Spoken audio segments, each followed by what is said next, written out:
Radio Publique Africaine.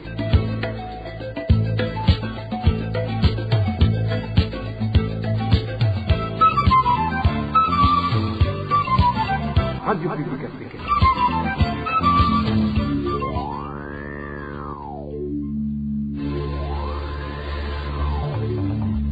C'est le moment de suivre le journal parlé en français. À la présentation, Émile Nivasumbo. Nous sommes le 13 décembre 2022. Au sommaire de cette édition, le gouvernement burundais semble se désintéresser du meurtre d'une femme commis il y a plus d'une semaine en Ngagara. Le crime aurait pourtant été perpétré au domicile d'un officier de l'armée. Vous aurez les détails tout à l'heure. Et des engagements de certains cabaretiers de Cibitoke à Merido, Bujumbura. Ils n'auraient plus assez de produits Braroudi à vendre et après que des propriétaires des grands dépôts ont monopolisé ce commerce. Nous vous en parlerons également à la fin du journal. Nous évoquerons aussi la résistance du bureau communal de Nyanza-Lac une dizaine de jours après sa destitution par les conseillers communaux. Voilà pour les titres. Le développement, c'est tout de suite.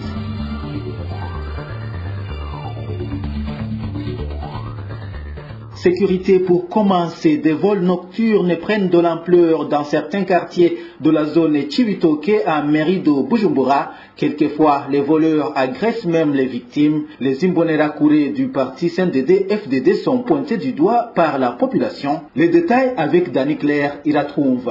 La 9e avenue, le 11e et la 14e au quartier Cibitoke et la quasi-totalité du quartier Mutakura sont les parties de la zone Cibitoke les plus menacées par ces vols nocturnes. La population de ces quartiers font savoir que quand elle ouvre le portail durant la nuit, elle se retrouve avec des voleurs dans les clôtures sans avoir une idée de comment ils ont entré. Une fois à l'intérieur des maisons, racontent les habitants de la zone Cibitoke, non seulement ils pillent, mais aussi ils agressent les personnes qu'ils trouvent à l'intérieur.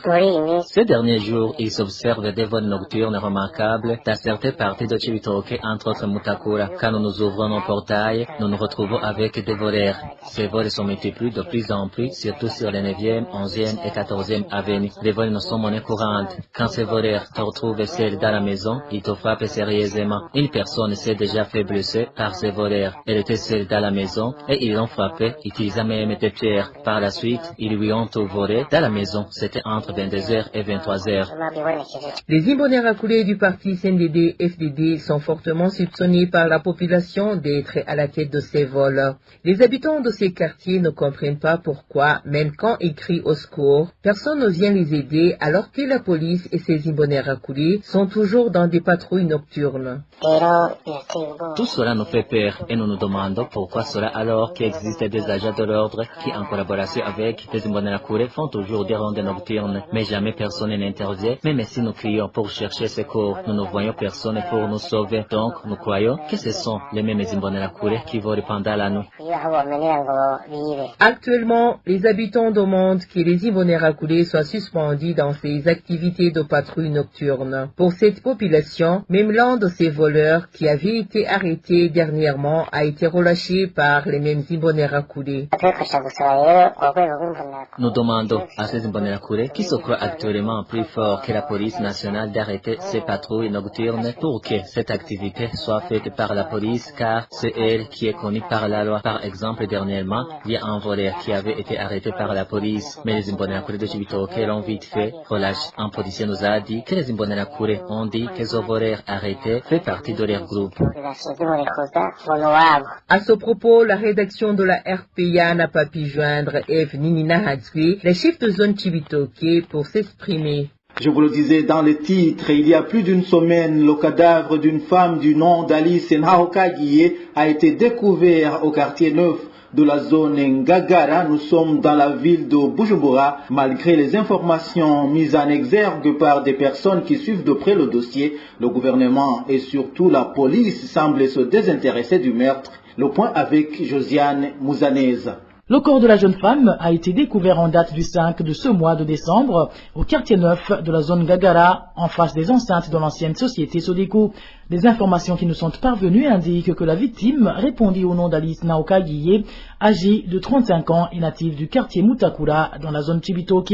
Des sources concordantes affirment qu'Alice Naoka Guillé aurait succombé aux coups lui infligés par les policiers de la garde du général de brigade Isidore Ndiokubgayo au domicile de cet officier de police. Ancien employé de la pharmacie Salama se trouvant à Bujumbura, Alice Naoka Guillé aurait des liens avec le général de brigade Isidore Ndiokubgayo, d'où sa présence à son domicile, selon du moins les personnes qui suivent de près ce dossier. La partie la plus étrange, à travers les révélations déjà émises par les personnes qui suivent de près ce dossier, est que la veille de la découverte du corps d'Alice Naoka Guillé, deux individus auraient été conduits dans un état critique par la même garde de l'officier supérieur au commissariat de police de la zone Gagara. Ces informations indiquent également que l'officier de garde aurait refusé d'incarcérer les deux personnes qui se trouvaient déjà à l'agonie. Parmi ces deux personnes, selon toujours les mêmes informations, se trouvait une jeune femme dont la description concorderait à celle d'Alice Naoka Guillé et un autre homme dont l'identité ne nous est pas encore connue. Le sort du monsieur en question reste également toujours indéterminé. Malgré toutes ces informations, depuis la découverte du corps d'Alice Naoka Guillé il y a de cela plus d'une semaine, il s'observe jusqu'à présent un silence radieux sur le mystère de cette mort, que ce soit au sein des autorités du pays, au niveau national ou du côté de l'administration municipale, ou encore moins des autorités policières. Restons dans la ville de Bujumbura où les adeptes de Zebi Ngendakumana se font de nouveau remarquer. Hier soir, entre 20 et 30 adeptes de Zebi ont été arrêtés en zone Kanyosha de la commune Muha. Certains ont été mis aux arrêts à Kanyosha et d'autres embarqués par la police vers une autre destination. Les détails avec Elvis Nyomongere. C'était vers 19h, car les adeptes de Zebi ont été arrêtés par la police dans une maison de quartier Ngenga en zone Kanyosha. Notre source indique qu'ils ont été conduits à la zone Kanyosha avant qu'une partie soit embarquée à bord d'une véhicule de police pour une autre destination, pour poursuivre notre source. Certains sont ici à la zone Kanyosha et d'autres ont été embarqués par la police. Je me dis qu'on les transfère à la BCR. Ils sont composés d'enfants, de jeunes filles et de personnes âgées.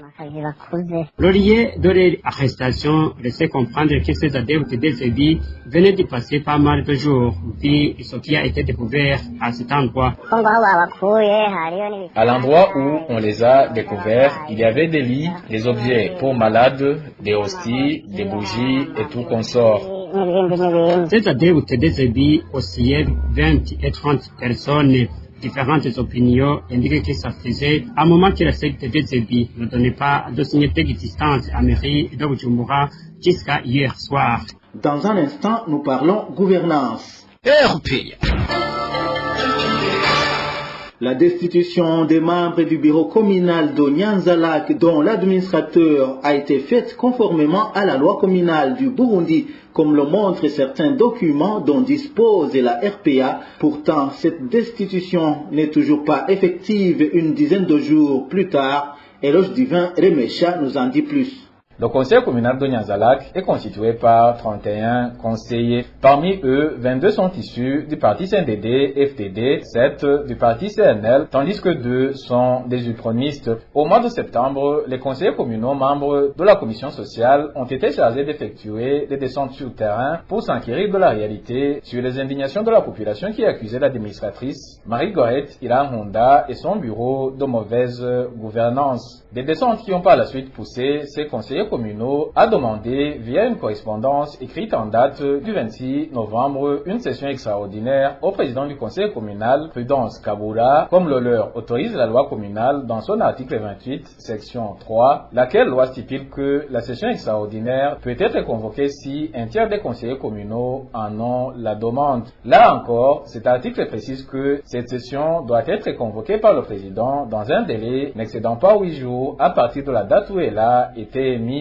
Au 7e jour, nos sources indiquent que les conseillers communaux ont décidé de convoquer une session extraordinaire qui a fini par être dirigée par les présidents des commissions et le doyen du dit conseiller communal. Cela a été dû au fait que depuis le 26 novembre jusqu'au 2 décembre, jour de la tenue de cette dite session, le président du conseil communal, en complicité avec son vice et l'administratrice, ne voulait pas qu'elle soit organisée, témoigne cet administratif de Nyanza-Lac. Les conseillers communaux majoritaires issus du CNDD-FDD et ceux des autres partis se sont réunis pour écrire une correspondance au président du conseil communal pour lui demander de convoquer une session extraordinaire. Mais les conseillers ont fini par constater qu'ils ne voulaient pas la convoquer car ils ont attendu, mais en vain.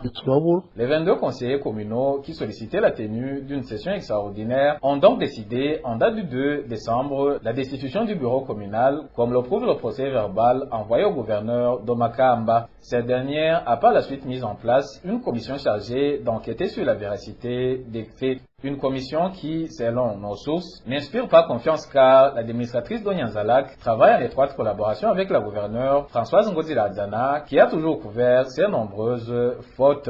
D'où nos sources demandent ainsi l'intervention des hautes institutions qui dirigent le pays. La RPA a tenté de joindre le ministre de l'Intérieur pour recueillir sa réaction sur la situation qui prévaut à Nyanzalak, mais en vain. Dans nos éditions ultérieures, nous reviendrons sur les fautes dont a été accusé le bureau communal pour faire objet d'une destitution qui n'est toujours pas effective 11 jours après. Les agents du ministère de l'Agriculture et de l'Élevage continuent à dénoncer les malversations et détournements qui s'opèrent au sein du ministère en question après les allégations de détournement du carburant destiné à la campagne de vaccination contre la peste des petits ruminants. C'est au tour du carburant destiné aux agents de terrain de subir le même sort. Selon notre source, seule une province sur les 18 que compte le pays a pu distribuer convenablement ce carburant. Plus de détails avec Onésime de Chimagize. Le carburant en question a été octroyé par le ministère de l'Agriculture et de l'Élevage au mois de novembre dernier, ce qui a suscité un peu de soulagement au sein des agents de terrain, vu que cela faisait plus d'une année qu'ils n'avaient pas été approvisionnés. Une joie qui n'a pourtant duré que le temps de la rosée, vu qu'au lieu de 20 litres chacun, le carburant des agronomes, des responsables communaux de l'élevage et des techniciens du génie rural a été détourné, sauf pour une seule province. À part la province d'Itega qui a distribué ce carburant à tous les responsables communaux de l'élevage, aux agronomes et aux techniciens du génie rural, les autres directions provinciales de l'agriculture et de l'élevage ont gardé pour elles tous les 20 litres destinés à chaque responsable communal de l'élevage alors qu'ils avaient réceptionné la quantité suffisante. Pour voler ce carburant, les directeurs des bureaux provinciaux de l'agriculture et de l'élevage ont prétexté que ces responsables communaux ne devraient pas en bénéficier, vu qu'ils avaient été approvisionnés lors de la récente campagne de vaccination contre la peste des petits ruminants. Ce fut notamment le cas de la province de Ruyigi, comme en témoigne notre source au sein du ministère de l'Agriculture et de l'Élevage. Par exemple, la province Ruyigi a 7 communes, et comme chaque commune a un responsable de l'élevage, un technicien du génie rural ainsi qu'un agronome, ils ont eu en tout 420 litres à distribuer à ces 21 personnes. Mais malheureusement, les responsables communaux de l'élevage ont été écartés.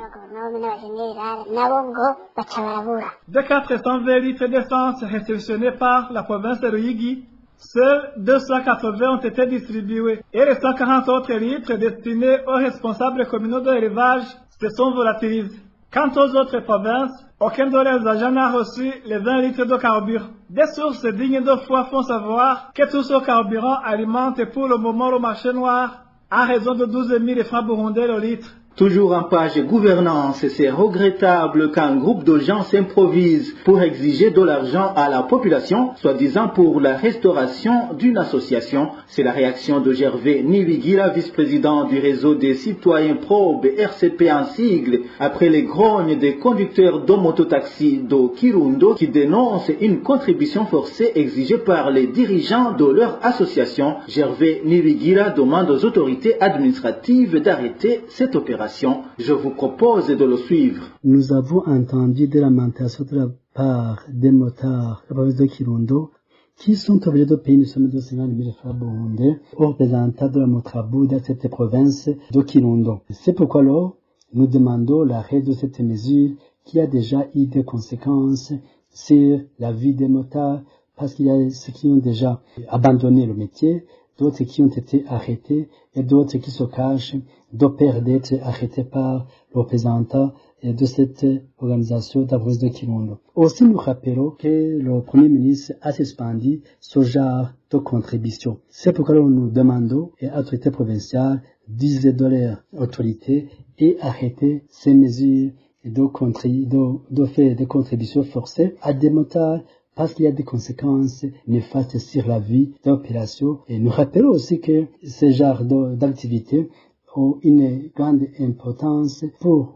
le pays, mais aussi pour la province, qu'il soit pour le développement des familles, mais aussi pour ces motards qui utilisent ces motos, et ça contribue aussi pour l'amélioration de la vie et de la population. C'est pourquoi alors nous demandons et nous insistons qu'il y ait l'arrêt de cette mesure, mais aussi qu'il y ait des punitions exemplaires et conformément à la loi à ces personnes qui s'arrogent le droit de faire le collecte de l'argent des contribuables, alors qu'il y a des organes qui sont là pour cette collecte. Nous demandons aussi à la Motrabou de se défaire de cette personne qui aujourd'hui fait des contributions qui ont été suspendues par une autorité au niveau du gouvernement qui est le Premier ministre. Voilà, c'est Gervais Niligira, vice-président du réseau des citoyens Probe. Et pour clore cette édition, il s'observe un désengagement progressif de certains cabaretiers en zone Chibitoke de la ville de Bujumbura. Ils indiquent qu'ils trouvent rarement des produits Braroudi à vendre dans leur cabaret.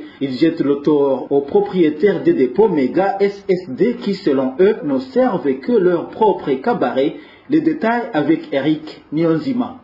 Les propriétaires de ce méga SST des boissons de la Braroudi en zone Chibitoke à mairie de Bujumbura, qui monopolisent la vente des produits Braroudi, sont Patrice Ngomelakiza et Incerté Bagilimberek. Tous les deux ont un méga SST à côté de la zone Chibitoke. Les habitants de la zone Chibitoke, ceux qui ont des casiers et ceux qui vendent des boissons de la Braroudi dans des boutiques, seulement très peu d'entre eux peuvent avoir des boissons de Braroudi à vendre, ne serait-ce qu'en petite quantité. Ils font savoir que ce sont ces propriétaires de ces méga SST en collaboration avec les propriétaires de SST qui approvisionnent leurs propres cabarets et privant ainsi les propriétaires de cabarets ou de boutiques de continuer à exercer leur métier. Selon nos sources sur place, ces grossistes peuvent quelquefois offrir un casier de boissons alcoolisées et un casier de Fanta après beaucoup de bruit. Ce qui est grave, c'est que ces propriétaires de méga SST alimentent leurs propres bars. Ils en ont tous au moins un, révèle nos sources. C'est toujours notre source. D'autres boissons sont données à certaines autorités administratives et à certains responsables du parti au pouvoir